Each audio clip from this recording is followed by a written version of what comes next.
Get ready for the dictation. Start. Strict to moderate lockdowns are being imposed again, this time in April 2021, terminating jobs in many an establishment employing large numbers of informal workers.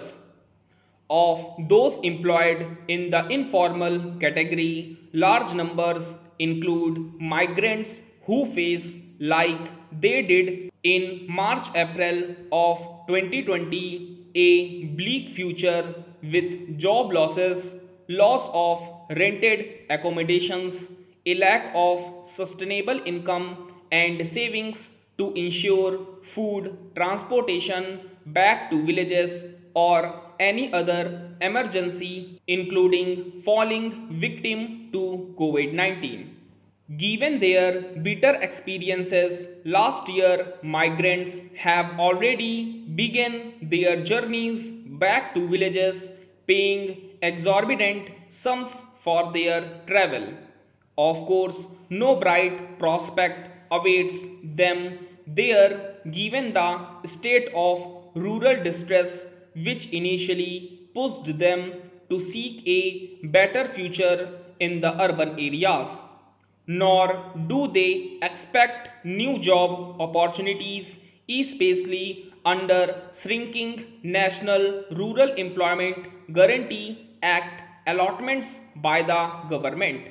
The continuing exodus unofficially records figures upward of 4 lakh Western Railway between April 1 and 12, while the Central Railways sent back 4.7 lakh migrants, all from Maharashtra, over the last few weeks. Such journeys will be recorded in history as those of destitution, offering no prospects of a better state. With multiple issues of serious sufferings on account of COVID 19 related distress, the country has less time to discuss the fate of these unwanted migrants on their path of reverse migration, fleeing from centers of livelihood toward dark holes of rural helplessness and poverty.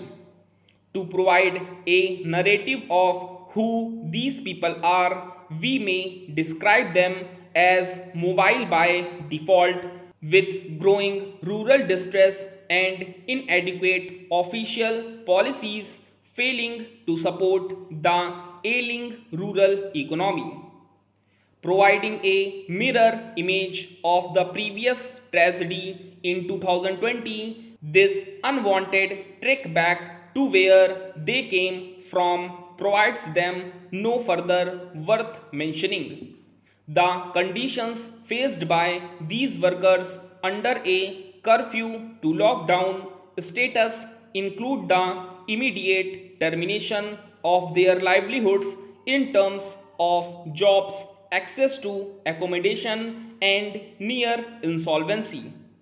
That the situations faced by migrants are not a matter of concern in policy making is quite apparent. There has been no attempt to have an official estimate of such flows, either incoming or reverse, nor has any thought going by official announcements been made visible to redress the miseries that await the returning migrants. The recent official announcement of free ration of 5 kg cereals to 80 crore families is the only soap visible so far. Questions abound. It may not be too far-fetched to ask if this measure of using lockdowns and curfews to save lives also simultaneously take away the means of livelihood for the rootless and roofless migrants. If so, what are the measures the state has offered even to redress to some degree of their sufferings? Would it not have been more fair to provide for some short-term relief for these workers and their families not wanted anymore in the urban areas. Stop.